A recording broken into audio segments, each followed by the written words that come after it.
आऊज़ु बिल्लाहि मिनश्शैतानिर्रजीम बिस्मिल्लाहिर्रहमानिर्रहीम। First year physics Karachi board science के तमाम स्टूडेंट्स को एक बार फिर खुश आमदीद। मेरे बेटे, आपकी फ़िज़िक्स की जो न्यू बुक आई है, मैं आजकल उसके न्यूमेरिकल्स आपको सॉल्व करवा रहा हूँ। और इससे पहले मैंने प्रीवियस वीडियो डाली थी जिसमें हमने जो आपका चैप्टर नंबर 5 है, यूनिट नंबर 5 है न्यू बुक का, वर्क एनर्जी एंड पावर, इसके पहले 5 न्यूमेरिकल्स को सॉल्व किया था।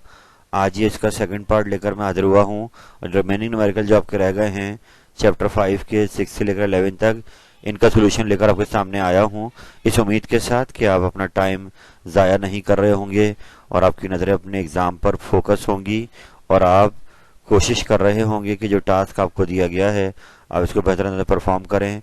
बस बेटा, यही बात कि अगर आप इसमें एक्सपर्ट होना चाहते हैं तो you have to repeat these numericals again and again, number of times, refresh them, और इंशाल्लाह ये आपके लिए आसान हो जाएंगे। अपने आज के सिलसिले का आगाज करते हैं।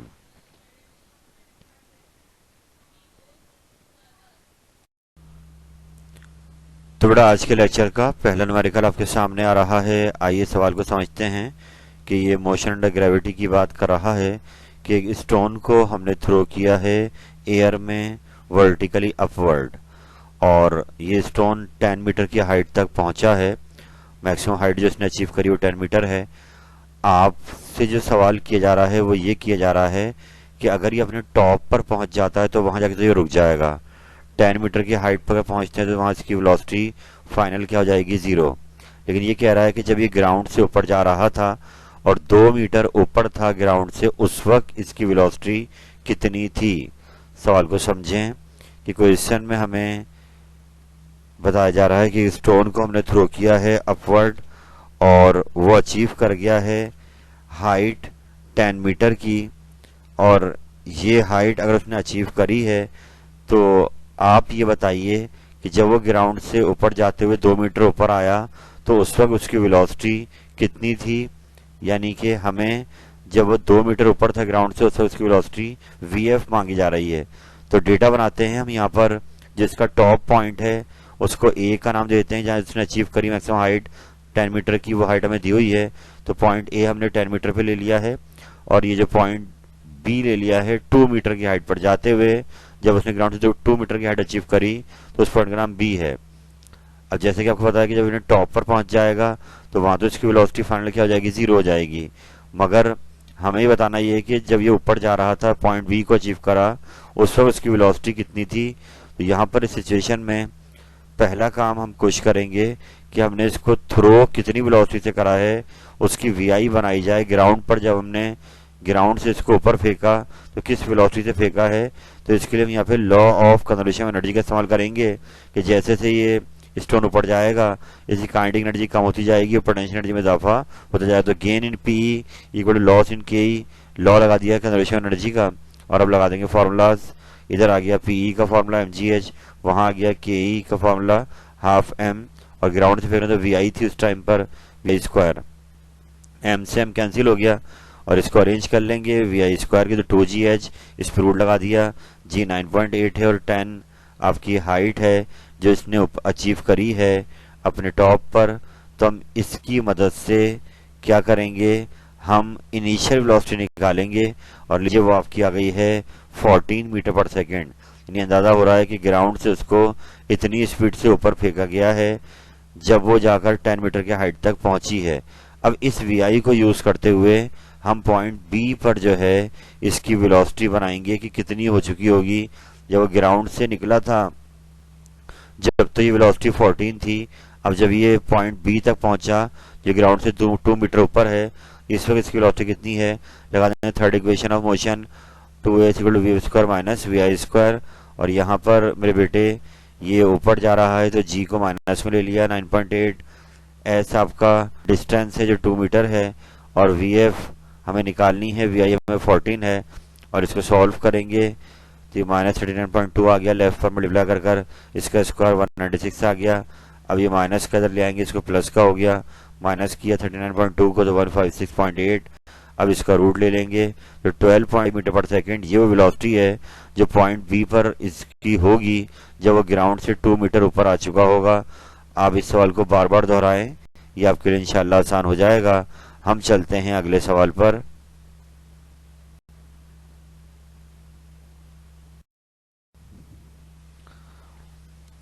तो बड़े सेकंड क्वेश्चन, आज का जो क्वेश्चन नंबर 7 है बुक का चैप्टर 5 का, ये आपके सामने आ गया है।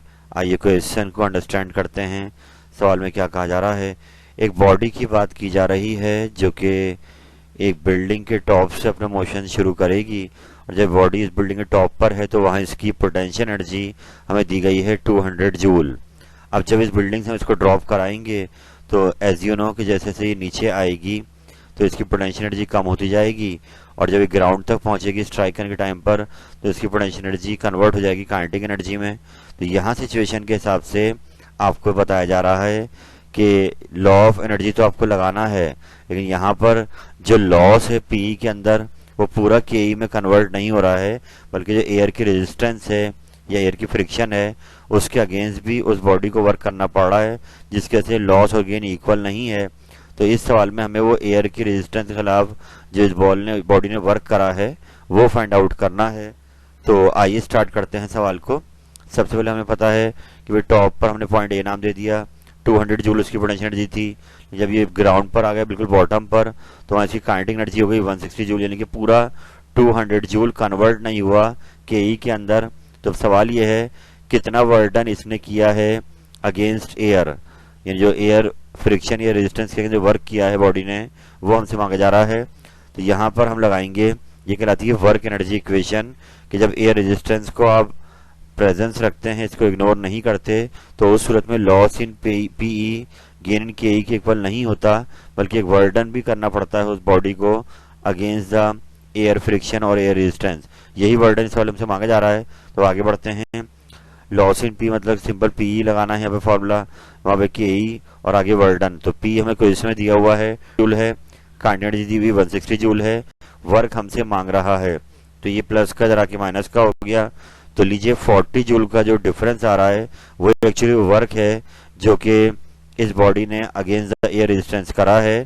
तो यहाँ पर लॉस इन के तो लॉस इन पी और गेन इन के इक्वल नहीं है, बल्कि 40 जूल ये शो कर रहा है कि एक वर्डन भी करना पड़ा है उस बॉडी को अगेंस्ट द एयर रेजिस्टेंस। तो वो हमने निकाल दिया है 40 जूल। ये सवाल यहाँ कंप्लीट हो गया है। अब इसको आराम से देखिए। हम चलते हैं आगे।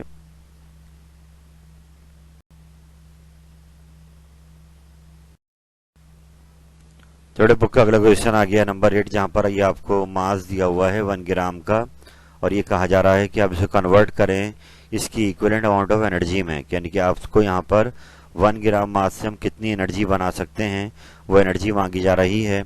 तो यहाँ सबसे पहले 1 ग्राम मास हमें दिया हुआ है जिसको हम कन्वर्ट करेंगे किलोग्राम में, 1/1000 किलोग्राम, तो 0.001 kg आ गया। अब मेरे बेटे यहाँ पर आइंस्टाइन की मास एनर्जी इक्वेशन लगनी है कि मास देके आपसे एनर्जी मांगी जा रही है।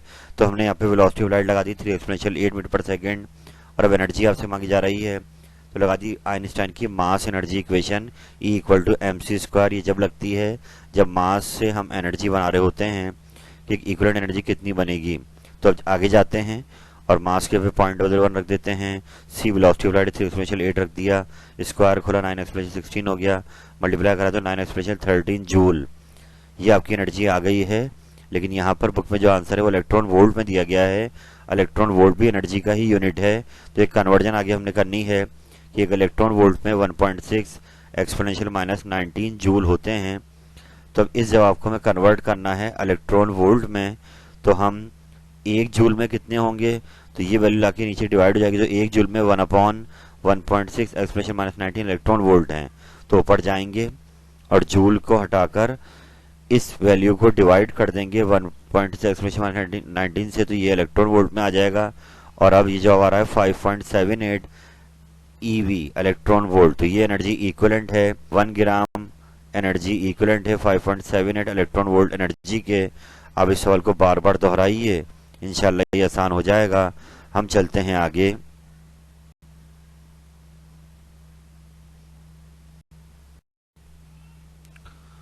थोड़ा बुक का अगला क्वेश्चन नंबर 9 आपके सामने आ गया है। आइए इस सवाल को देखते हैं क्वेश्चन में क्या कहा जा रहा है। मेरे बेटे क्वेश्चन में आपको यहाँ पर एक मोटर पंप की बात हो रही है जिसकी पावर आपको दी हुई है 1 किलोवाट, यानी ये उस पंप की पावर है और ये पानी को पंप कर रहा है ग्राउंड से 10 मीटर की हाइट पर। हमसे सवाल ये करा जा रहा है कि बताइए 1 घंटे में ये कितना लीटर पानी ऊपर पंप कर देगा। सवाल रिपीट कर रहे हैं, पंप की पावर दी हुई है और वो ग्राउंड से 10 मीटर हाइट पे पानी फेंक रहा है।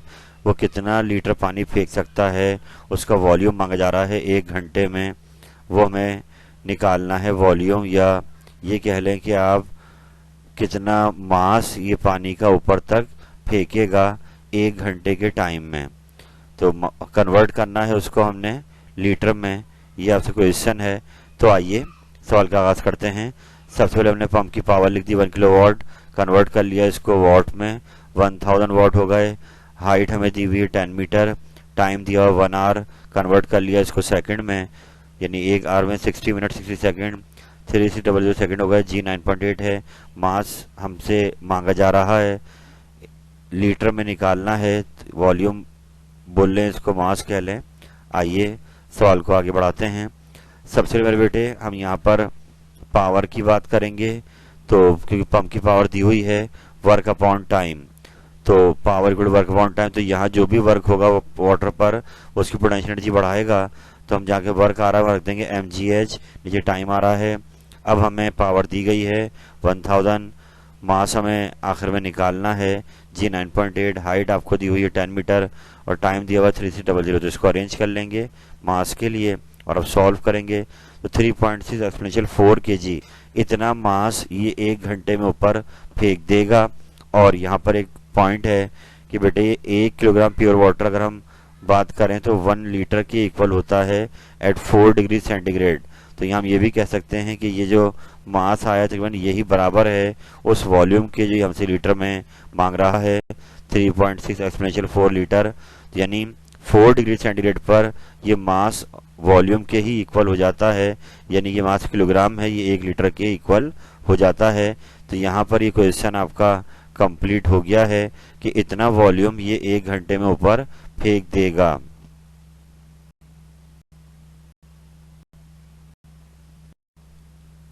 बेटा बुक का क्वेश्चन नंबर 10 आपके सामने आ गया है। एक रॉकेट की बात की जा रही है जिसका मास दिया हुआ है 2 kg, उसको हमने एयर में लॉन्च किया है। और अब सवाल को लेकर आगे बढ़ते हैं कि अब वो 15 मीटर की हाइट को अटेन कर चुका है और जो उसका केमिकल फ्यूल जो बर्न हुआ, जिसने फ्यूल ने उस पर वर्क किया है 400 जूल का। तो अब बताइए कि क्या स्पीड होगी रॉकेट की जब वो 50 मीटर की हाइट तक पहुंचेगा। यानी कि यहाँ पे रॉकेट का जो फ्यूल है वो बर्न हो रहा है और वो फ्यूल उस पर वर्क कर रहा है जिससे रॉकेट प्रोपेल कर रहा है अपवर्ड। तो यहाँ डेटा बनाते हैं। मास दिया हुआ है 2 kg, हाइट दी हुई 15 मीटर और जो वर्क किया है बर्निंग फ्यूल ने उस पर अब तक वो है 400 जूल का। आपसे मांगी जा रही है वेलोसिटी की बताएं 50 मीटर की हाइट पे वेलोसिटी कितनी होगी। तो बेटा इन केस ऑफ रॉकेट यहाँ पे जो वर्डन कर रहा है बर्निंग फ्यूल, उससे दोनों चीजें इंक्रीज हो रही हैं, यानी कि ये मोमेंटम भी पकड़ रहा है तो काइनेटिक एनर्जी भी इसकी इंक्रीज हो रही है और पोटेंशियल एनर्जी हाइट की वजह से इंक्रीज हो रही है। तो यहाँ जो वर्डन है जो इसके इंजन या केमिकल फ्यूल इस पर कर रहा है वो इजाफा कर रहा है इसकी काइनेटिक एनर्जी को भी और पोटेंशियल एनर्जी को। जो वर्डन equal to half mv square plus mgh। और अब वर्क हमें दिया हुआ है 400 जूल, मास हमें दिया हुआ है 2, वेलोसिटी निकालनी है, एम और एच की वैल्यू रख दी गई। सॉल्व करें 400 2 कैंसिल, मल्टीप्लाई हो गया 294 जरा के माइनस का हो गया और यूं आपके पास 106 का रूट लिया तो 10.29 मीटर पर सेकंड। ये वो वेलोसिटी आ गई है जो कि रॉकेट की होगी 15 मीटर की हाइट पर जो हमसे मांग रहा था इसको इनमें। आई होप बात क्लियर हो गई होगी, इसको आप बार बार दोहराइए।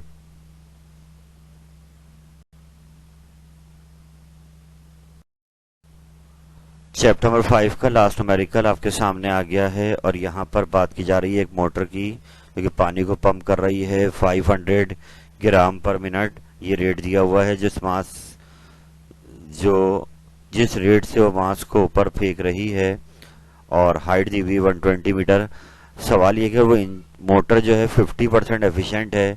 तो आप बताएं कि हमने इलेक्ट्रिक पावर कितनी इनपुट की है उसको चलाने में कि जो इतनी हाइट तक पानी को फेंक रही है। यानी यहाँ पर इस सिचुएशन में अगर आप डेटा बनाएंगे तो हमें हाइट दी हुई है 120 मीटर, यहाँ रेट दिया हुआ मास का 500 ग्राम पर मिनट। तो ये 500 ग्राम को पहले कन्वर्ट करेंगे किलोग्राम में, 1000 से डिवाइड कर दिया, मिनट को सेकंड में ले आए, तो ये वैल्यू आ रही है 8.33 एक्सपोनेंशियल -3 किलोग्राम पर सेकंड। यानी एक सेकंड में इतने किलोग्राम मास ये ऊपर फेंक रही है।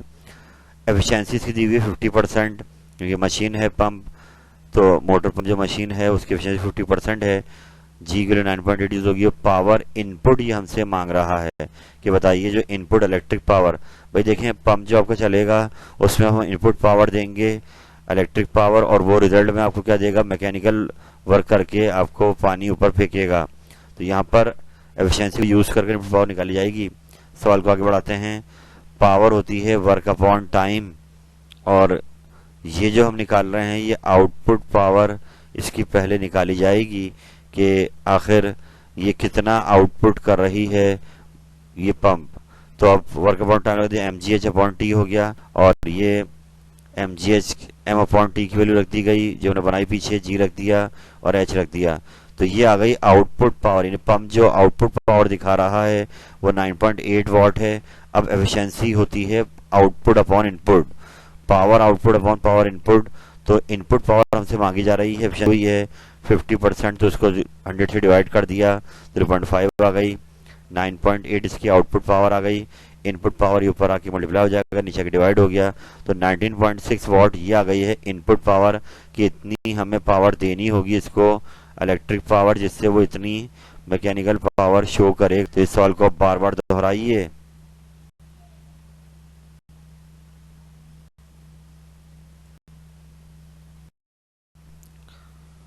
अल्हम्दुलिल्लाह रब्बिल आलमीन, अल्लाह ताला की दी हुई अता से मैंने आपके सामने आज चैप्टर नंबर 5 के जो सेकंड पार्ट रह गया था न्यूमेरिकल्स का, जो क्वेश्चन रह गए थे उनको भी सॉल्व करा दिया है। और मेरे बेटे इस उम्मीद के साथ कि ये पैकेज आपके लिए बहुत कारआमद साबित होगा, आप इससे फ़ायदा उठाएंगे। एक रिमाइंडर आपको ये कि मैंने इससे पहले पार्ट 1 बनाया है जिसमें वर्क पावर एनर्जी के न्यूमेरिकल जो इससे पहले वाले थे वो सॉल्व किए गए हैं। और मेरी कोशिश है कि इंशाअल्लाह ताला इस नई बुक के साथ आपको कनेक्ट रखूं और आपको एतमाद देता रहूं, और ये तमाम न्यूमेरिकल इंशाअल्लाह इस पूरे 14 चैप्टर्स के हमारा टारगेट है कि आपके साथ सॉल्व करेंगे। जो जो अब तक भेज चुका हूँ चैप्टर 9 कैपिटल वाले हो चुके हैं, और ये चैप्टर 5 भी आ गया है। तो बस कोशिश करें जो चीज़ें आती जा रही हैं उनको आप बिल्कुल रेडी रखें, और इंशाल्लाह जो बाकी चैप्टर हैं उनको मैं वक्त के साथ अपलोड कर दूंगा। तो इस उम्मीद के साथ कि आपकी नज़रें अपने एग्जाम पर होंगी और आप वक्त को ज़ाया नहीं कर रहे होंगे। Keep repeating them and again, refresh them, इंशाल्लाह ये आपके लिए आसान हो जाएंगे। अल्लाह ताला आपका हमें नासिर हो। फी अमानिल्लाह, अल्लाह हाफिज़।